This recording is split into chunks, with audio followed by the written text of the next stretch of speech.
Okay, quick disclaimer. I'm not a mechanic. I'm not a professional.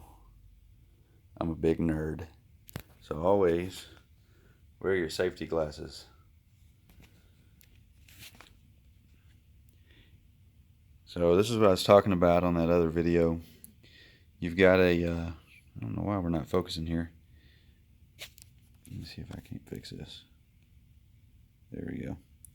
So get you a screwdriver and pop that dude down like that. I don't know if that's going to stay. But once you've got that down, then get you a pair of dikes. I brought them things in. Right here. These suckers are old. The new ones look a little bit different. Still got the blue handles on them. But this, those tips are hardened steel. And they'll cut just about through anything. You know what I'm going to try to do here? Probably not going to work. Nope. Okay. Well, till next time. I'll get that thing cut off. And we'll come back to you.